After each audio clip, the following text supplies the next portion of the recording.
Alright, this one goes out to my boys at LSC. Please don't feel like you have to make a mage ult. There's plenty of ways to make money as a warlock. This is my favorite, and it's probably going to be a much better use of your time than leveling a mage ult. So, a few things you need for this farm is you need the scepter, the Maraudon scepter to get into this area. You need a spell power set. Spell power is your best stat here. I've got around, let me put Robe of the Void on. I've got like 600. You could do it with like 400, 450. Um, and you want to be one of the three main specs. So you want to be DS Ruin, which I am currently, SM Ruin, or SMDS. SMDS is a super easy farming spec. It's for lower gear levels, but it basically makes you unkillable and gives you a ton of damage. So first off, when you have herbing, you're going to want to check these three blindweed spawns. There's one that could spawn here. There's one that could spawn over there. And there's one that can spawn way over here in the corner. It's much easier when you have find herbs, obviously. But I don't have herbing right now because I swapped to engineering after farming this place to hell for AQ. The other thing I did mention is on your spell power set, you need to have minor speed on your boots. This is very important. This enables you to kill Princess and kite a bunch of other stuff. There's two blindweed spawns here. There's one here. And there's one over there on the other one. These roaming elemental packs, uh, they can drop big money, but I usually only kill the one at the end. The other spawn's right here for the blindweed. And I'll show you how to kill them later, but you basically just dot them up. These dinosaurs, you can pull 58s, but if you go the route I did, you shouldn't pull anything. You just hug the right wall there. You'll hit all the blindweed spawns and you shouldn't pull anything. If you do, they're not linked to each other, so you can kite them through the other pact, but they are linked to the hydras in the other room. So what I would do is dot them up, bring them over to the bridge over here, keep them all dotted up, and then jump down. The dinosaurs, like everything else in Mara, including the bosses, when they get below 20% HP, they get really slow, sort of like Sif from Dark Souls, and it's super easy to just kite them out from there. The worms are super easy to kill, but they don't drop anything valuable, so just ignore them. If you accidentally tab target one of them, just dot the rest of them. They'll die pretty quick. With these double packs, you want to press Curse of Doom on one, and then give it a rank 2 banish, and then Fear and dot up the other one. So there's a Ghost Mushroom spawn up there that I missed. It wasn't spawned, but I missed it. There's a Blindweed spawn here. And as you can see, there's a Ghost Mushroom spawn here. Additionally, there's one more blindweed spawn over there. Blindweed basically spawns in these little like flower pools. So this is the first boss you're going to be killing, Tinkerer.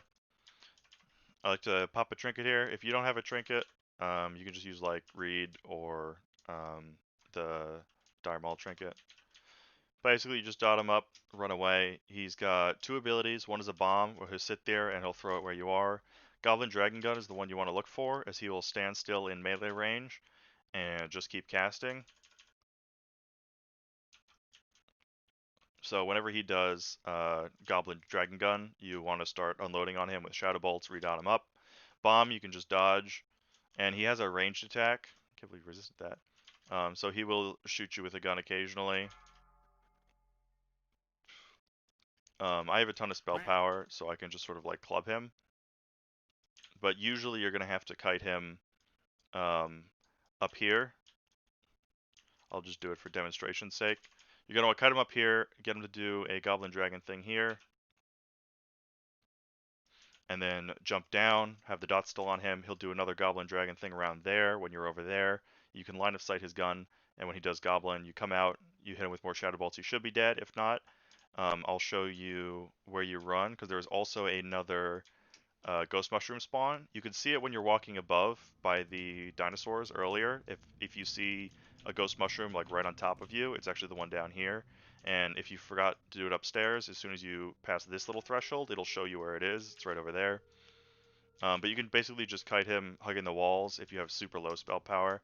The Ghost Mushroom spawn is right over there by the worms. You just run over and pick it up.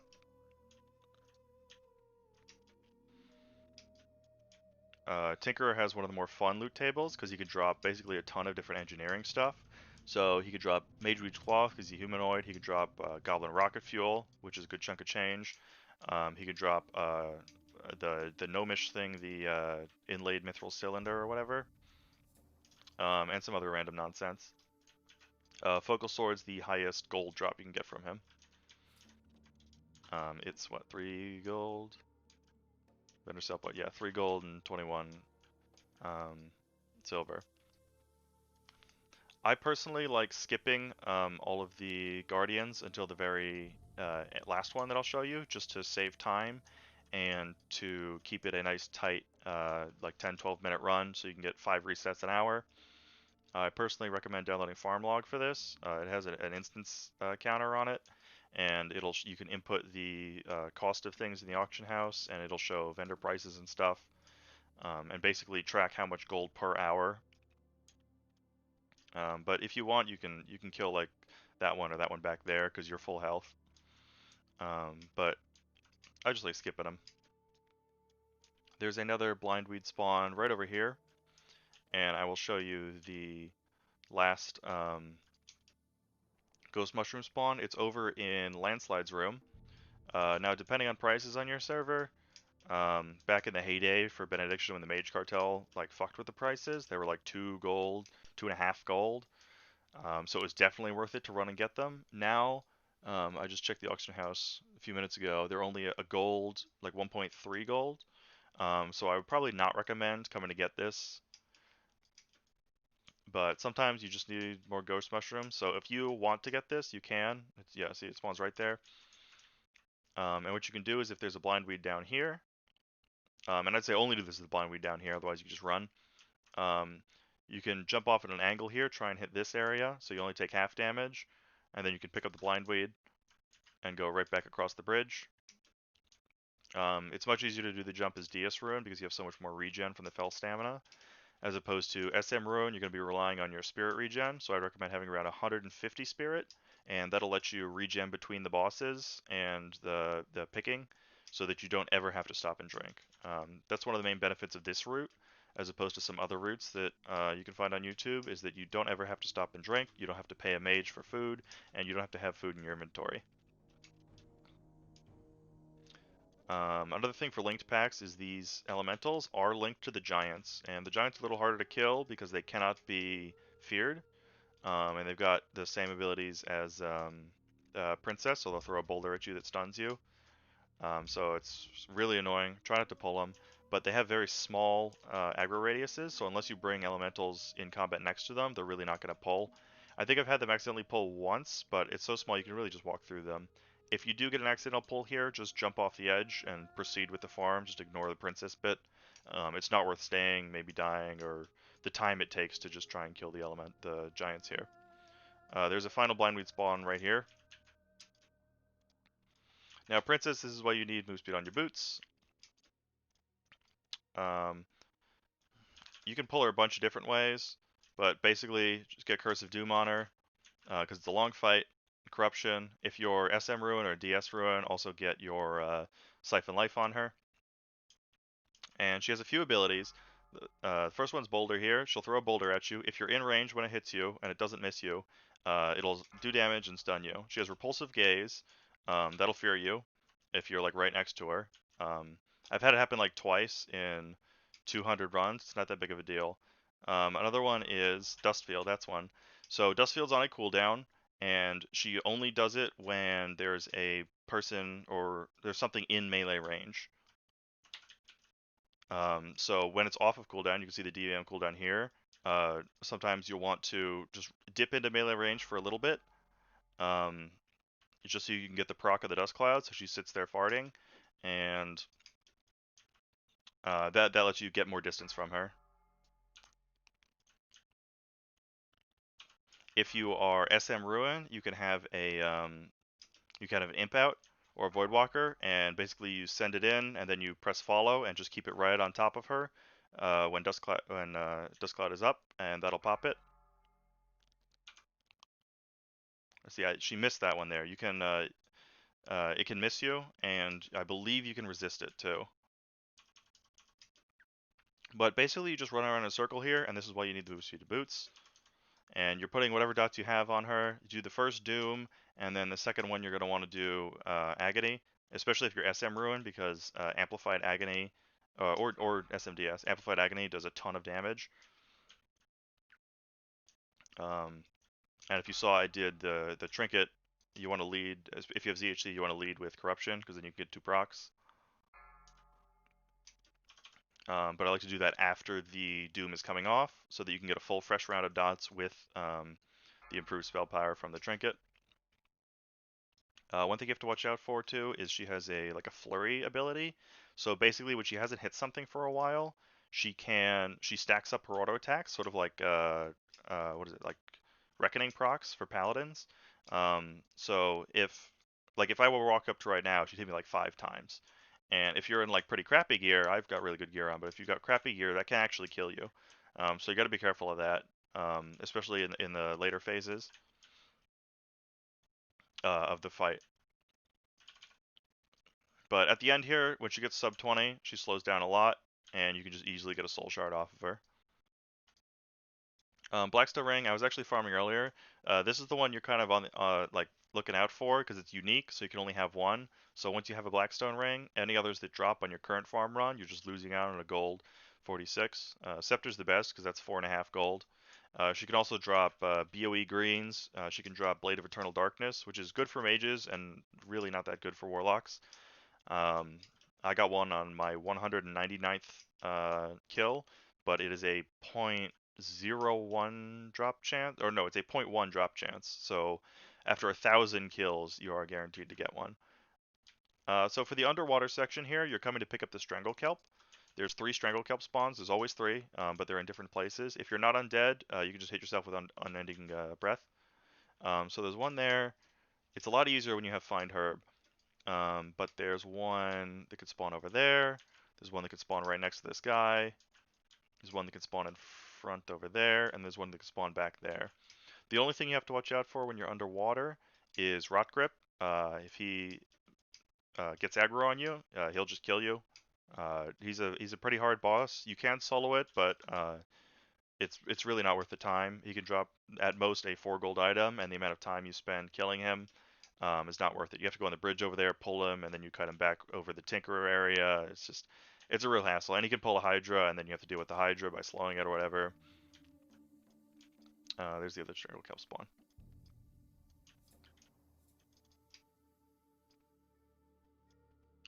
I believe you can just swim over him here. If not, I will die for my hubris, but that's okay. I'm gonna give it a little bit of birth. You gotta respect Rot Grip. You can also, when you pull on the bridge, he can just attack you straight through the bridge. Um, like when you do Onyxia kills and you attack her from the ground, he could do the same thing. It's just a classic web bug. So the reason you don't reset after Princess is there are more spawns you can pick up, and we're finally going to kill an Elemental Earth pack, just because we are going to reset anyways, and you should be full on everything. Make sure you have an Azure Silk Belt. I would just recommend having one, so you can swim through that faster. And if you have Auto Carrot, it'll automatically put it on. There's a Ghost Mushroom spawn right here. There's a Blindweed spawn right next to this guy. He won't aggro on you, don't worry about it. Just go ahead and pick the Blindweed. You gotta learn to respect the mobs, but not fear them. Not fear them, like the ability, just like don't fear them. You can kill anything in here. If he does pull on you, and he shouldn't, just fear him and dot him up. Not a big deal. This is the one Earth Ellie pack I like to kill, just because it's at the very end. Pop Trinket, dot him up, get a fear on him, get an Immolate. Sometimes Immolate can pop fear, so be careful with that. Just be aware that you might accidentally pop the fear. If that's the case, just hit him with a death coil and either try and get another fear, but you're gonna get some interrupts from the little guys. So more realistically, just like run away, run down here. By the time he gets down, if you fully dot him up, he'll have like 30% health left. I didn't dot that one. Yeah, he'll have about that much health left. He'll have more if you have less spell power. I didn't do the second dot there. Boop. And these also can be level 58. If they're level 58, you can go ahead and grab a shard off of them. And the big ones will pop into 3 little ones. So with the little ones, you can dot them up and run off the cliff here. Running off the cliff helps you avoid durability damage, because you will take durability damage just from taking melee attacks in your gear. Or you could just sit there and melee them or wand them. It doesn't really matter. Melee or wand's a little faster, but you risk the durability loss, etc. So what you're looking here is the Solid Stone and Elemental Earth. Solid Stone on Benediction is currently 50 silver each, and you can use that for your own sapper charges, so it's nice to have a little self-sufficient thing there. Elemental Earth is currently 5 gold on Benediction, and you can use that for restorative pots and greater nature protection potions. Deep Rock Salt, if you have a leatherworking alt, you can just send that over to them so they can use their 3-day cooldown. But otherwise, just vendor it. I found it doesn't really sell in the auction house. It's not worth it. And you can also get greens and edge masters from these guys. The final Ghost Mushroom spawn is right here. And that's where the run ends. So I took a little longer because I had to look for herbs and I was trying to explain things as I went. But you can get this down to around 10 minutes a run if you're super focused. Once you have it down pat, you can also have like Netflix on a second monitor. It's super easy. You're just killing 2 bosses, picking up herbs, and killing these guys at the end. It's really not that hard. So there's 2 ways you can reset this. One way is you can tap down, tick this off, and you can Hellfire kill yourself. Uh, which I like doing because A, you don't need to have someone put you in a group with your alt or whatever. You don't have to wait the 3 minutes. On the other one, here I'll have this tick now, so we're going for 17 just to show you how long the run back is. Um, if you're in an AV queue, logging off for 3 minutes and waiting for lead to swap will kick you out of the AV queue. So on Horde side, you can use the AV queue as sort of like a ghetto hearth because it's around 2 hours and your bags. I mean, ideally want to start off empty, but when your bags are going to be basically almost filled up at 2 hours or so when the queue pops, so you'll be ready to reset anyways. So you can take the queue, accept it, AFK out of it, and you're back in org, and you can keep your hearth on like Kargath or something, or Selthis. The other benefit of doing the death reset is that you get access to 2 additional ghost mushroom spawns, which I'll show you when we get over there. The downside of doing the death reset is you can have PvP right outside of the instance. But if you know there's PvP, it's not that big of a deal because you can, as a warlock, you can prepare better for like a PvP encounter when you know it's going to be there than pretty much any other class. And I'll show you how to do that when I get there too. But if you're getting like hard camped by, I'd say like more than 3 people, or like a good class comp, um, then you definitely want to do the instance reset where you have someone group with you with an alt. You log off, and in 3 minutes the alt becomes the leader, and then you reset the instance from there. It'll teleport you back to the start of the waterfall, where you initially poured in with the scepter. Or if you've got a friend or a guildie with a lot of spare time in their hands and nothing to do, you can just group with them and tell them, uh, whenever you're like, whenever I log off, just reset the instance for me. And that way you don't have to wait the 3 minutes and you can get the super fast farm. So if you have a friend or a second account that you can just not wait the 3 minutes and do auto resets with, that's definitely the best way. Otherwise, I'd say do the death reset if you're farming AV still for rep or honor or whatever. Or you can do the alt reset if you don't want to have to deal with PvP. As far as gear, I would recommend just anything with spell power. Shadow spell power specifically is your best stat here. I like using a trinket because you can basically have it up for every boss in every pack. If not, you can just use like the Dire Maul trinket or a reed if you have that. Stamina is good for DS rune and SM rune because the regen you get from the Voidwalker sack is based on your health, and more health also helps if you have to PvP or you do a shitty pull. Spirit, you're going to need around 155 spirit, I found, like 155, 160 as SM rune in order to be able to regen to full between each pull of the Tinkerer, Princess, and the Ellie Earth at the end. So that way you don't have to drink. Other than that, spell power is your best stat. So, like Robes of the Void, these are the best. These are the highest spell power robes you can get. Ebony Flame Gums are the best ones, although The Cthulhu gloves are 2 spell power less, so if you don't want to get an enchant on 2 different things and keep a farming set in your bags, obviously you just have the Cthulhu ones. I say that like it's easy to get. Uh, let's see, this ring's not the best. The ZG ring is better. This is the best one. And basically any helm you have with spell power and a ZG enchant's gonna outshine anything. I use these over the Bloodvine ones, just even though it's a little less, just because I like having the 20 stam.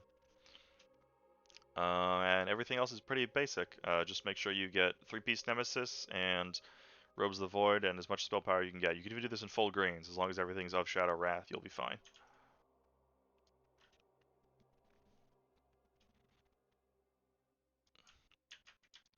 So it's not a new instance ID. So the 2 spawns I'll show you here. There's 2 Ghost Mushroom spawns. If you hug the left wall, you won't pull any aggro, even though I have a weird path. When you hit here, you'll be able to see all of the spawns with Find Herbs. There's one right here on the edge there. And there's a second one above the fence here. So above the fence here, you got to make sure that this guy is not exactly here. If he's here, you'll pull when you go to pick it. Just wait for him to walk away, and then you want to jump up there, and you can pick it from here. And then when you're done picking it, you just run out. So lastly, to prepare for PvP, if there's a lot of PvP outside, either you're getting ganked by gangland, or there's just some mages that are boosting and they're getting uppity and bored, or there's a group of 5 level 40 alliance that wants to play. How you set up for that, you are going to want to have food and water if you're expecting PvP, so just a stack of each is fine. But otherwise, you really don't need food and water. You can just like get your Voidwalker sack, run through at half health, and you'll regen by the time you have to have the health in the instance. But the people here are basically boosters, farming nature res, or ganking you specifically. So what you do is you get your buffs on, you summon a Voidwalker, make sure you have a Health Stone. If you want to be super prepped, you can put a Soul Stone as well. I don't think you're going to bother with that right now, but being able to pop up with the Soul Stone is fine.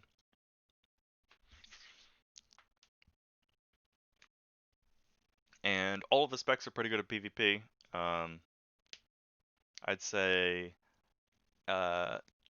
DSSM is SMDS is kind of hard because you'll have Shadow Burn, but I mean you're gonna have a bunch of Drain with Siphon Life and Shadow Mastery and the regen from this guy that you'll be fine.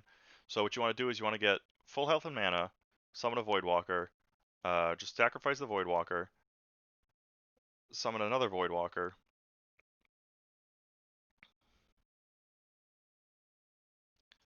get a few ticks of water, and then run outside. And now you have a Voidwalker shield plus another Voidwalker shield. So we do have a group of people, but they're it's a level 36. He's just whatever, and the 60s just ran back inside instantly. But the reason you do that is you have a shield coming out. That'll eat anything, and it'll let you get, if you want, you can get a Howl of Terror cast off because they can't stop you when you have the shield. And when you need it, you can just pop the second Voidwalker for a shield. Look at all these boosters. Look at all these boosters. So basically after that, you just reset this.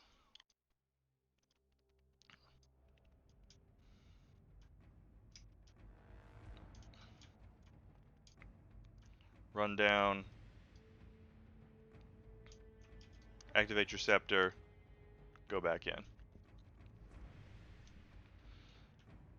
And you're at the start again. And that's the reset. If you just reset with an alt or a friend, you'll enter exactly here. IVS is counter 2, so it lets me know when I'm getting close. Yes. So this one will only count like new ones. So I've been at 4, so this is my 4th, but this is like 3 completed instances. But the gold value you have on this farm, as you see, mine was like 36 because I didn't get any Ellie Earths, and it took a lot longer. It was 20 minutes as opposed to 10 or 12. Because the time spent buffing up in the and messing around in the other purple entrance counts against the farm log. But I found over 20 hours or so of having farm log running, I got an average around 70 to 80 gold. Um, in short bursts of like 2 hour, 2, 3 hour farms, I've had upwards of 100 and downsides of like 60. It's going to depend on how many Ellie Earths you get to drop and your luck with the boss drops. So Scepter is the best and Focal Sword is the best. I didn't get an extra ring, so that was a minus there, so that was bad. Typically, if your bags are pretty full and you get a ring drop, you're going to want to reset just because you don't want to miss out on extra gold. But currently on Benediction, the prices are 5 gold for Ellie Earth, 50 silver for Solid Stone, 1.3 gold for Ghost Mushroom, 1.5 gold for Blindweed, and 30 silver for a Strangle Kelp. So you're going to get Strangle Kelp comes in packs of I believe 2 to 3 when you pick them. Blindweed also comes in packs of 2 to 3, and Ghost Mushrooms comes in packs of 1 when you pick the nodes. Ghost mushrooms, I'm not sure if I mentioned this before, but it's very self-sufficient. Ghost mushrooms are for shadow power potions, which obviously you need a ton of as a warlock. They're also for limited invulnerability potions that you need as a warlock, and the other half of that is blindweed, which you use for limited invulnerability potions. So you can get all your shadow power and all your lips just farming in here without touching the auction house. Strangle Kelp is used for free action potions, which we don't really need as warlocks, and lesser nature protection potions that I thought might be useful on trash, so I had a ton of them made, but it turns out there's not a lot of like nature damage on the trash in AQ. It's just sort of like weird mechanics and shadow damage.